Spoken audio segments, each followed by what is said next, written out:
Fan, buckle yourself in because the day's Celtic news is pure dynamite. I've got 3 massive stories lined up for you, from our keeper itching to meet the new Gaffer, the boardroom chaos boiling over before the AGM, and then the final one, let me tell you, it's the one that'll have every Celtic supporter roaring. You'll want to hear every second of it. Stay with me right till the end. We have 6 news a day to keep you updated with the mighty Celtic. Hit that subscribe button and be part of it. Let me tell you, big Viljami Sinisalo is fair champion at the Bitty meet. The new Celtic manager, whoever he turns out to be. The lads just helped Finland pump Andorra 4-0, and instead of sitting back, enjoying his clean sheet, he's thinking about paradise and the chance to maybe grab that #1 jersey. Af Schmeichel ambition? Aye, he's got it in spades. He's looking at this managerial change like a fresh slate, a new start, and you can almost hear him thinking, right, time to show this next Gaffer I'm nae here just for decoration. And he was honest as ye like when speaking to the Finnish press. He knows, fan, this season's been a wild one. The first time in his spell at the club that Celtic are the hunter instead of the hunted. We're usually miles ahead while the lot across the city are still trying to work out how to tie their shoelaces. But here we are, chasing a deficit. But Sinisalo's no fear in it. He's talking about a dressing room full of tough guys, a support that packs the stands every week, and a team that just needs to claw back the points 1 game at a time. Nay panic, nay excuses, just get it done.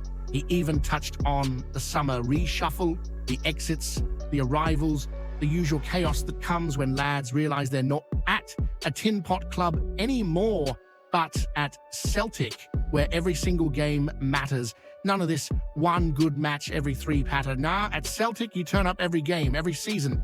It's the deal. It's the expectation. If you canny hack it, well, there's always a place down Govan way, isn't there? And he admitted the managerial chat is constant in the dressing room. How could it no be? Coach gone, new one incoming, uncertainty everywhere, but still the belief that they'll overturn the gap and finish where Celtic belong, on top. So here's the big question for you, fan.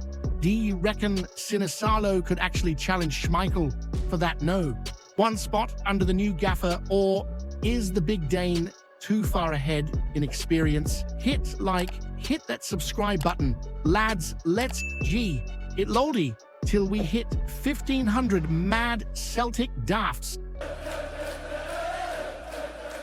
Grab your seat and your pint, because this one's hotter than a Govan meltdown after a dodgy VAR call.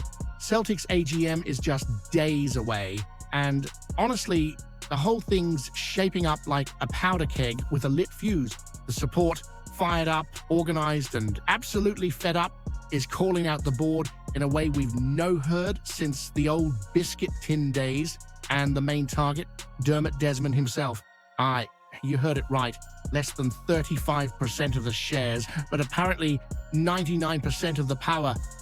The fans collective has been sticking labels on half the board like they're reductions at Tesco. Expired, out of date, past their best. Brian Wilson's been there since 2005. Thomas Allison since 2001. Sharon Brown hitting the 9-year limit. Brian Rose right in the firing line too. It's like a reunion of folk who forgot to leave. But the fireworks really kicked off when the collective called Desmond's influence out of control. That's not mild criticism, fan. That's straight up saying the big man's running the club like it's his personal hobby, while the rest of the board sits quiet, as if they've been told to hush, and you can see why the support's raging. Desmond firing back at fans about the summer window, then using the club website, Guy Rogers, a wee slap after he left. That's no leadership, that's pettiness. Proper Bond villain energy. The supporters are calling it dangerous, unchecked, and totally lacking accountability. And the timing, perfectly chosen. AGM on Friday, tension sky high, and Desmond's not even showing up.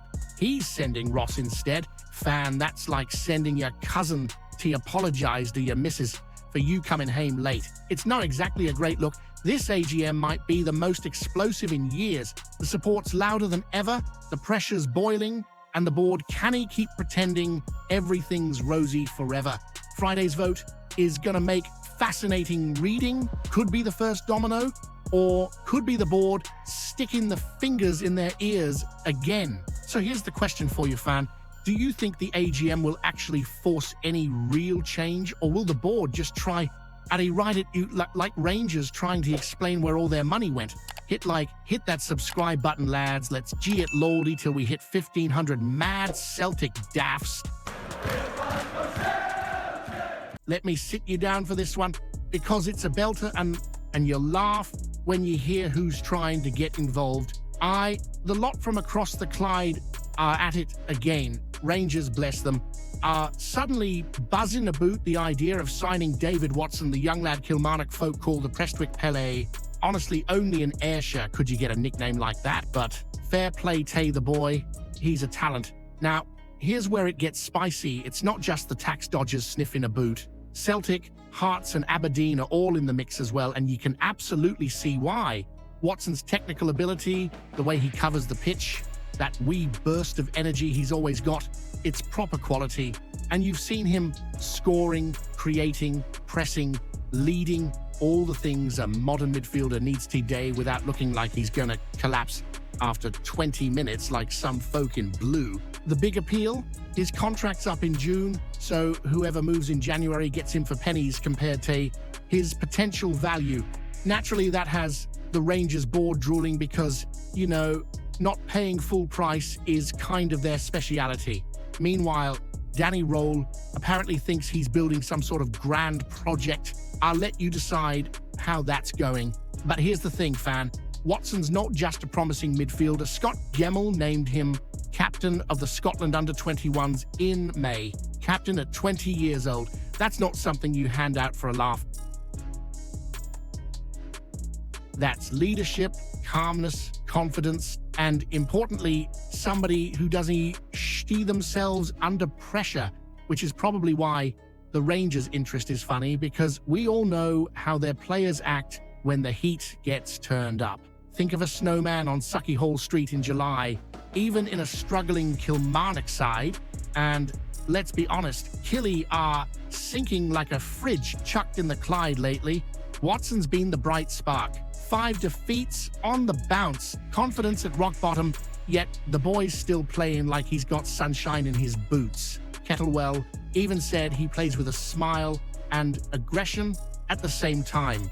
That's exactly the sort of mentality ye want at Celtic Park, fan. Someone who walks in and lifts everybody around him. No, somebody who hides behind the nearest advertising board, and you can tell the national team staff feel the same. Gemmell's been raving about his leadership, saying he deserved the captaincy, that he's good in the dressing room, sets standards, drives others on. That's the thing that jumps out for me, fan. He's 20, but already acting like a seasoned pro. In a Celtic midfield with Calmack guiding him, he could turn into something serious. So let me ask you this, fan. If Watson really is the next big Scottish midfield talent, should Celtic push hard to get him, even if it means snatching him from under Rangers' nose and leaving them crying harder than after their latest European journey? Hit that subscribe button. Lads, let's G it. Lolly till we hit 1,500 mad Celtic dafts.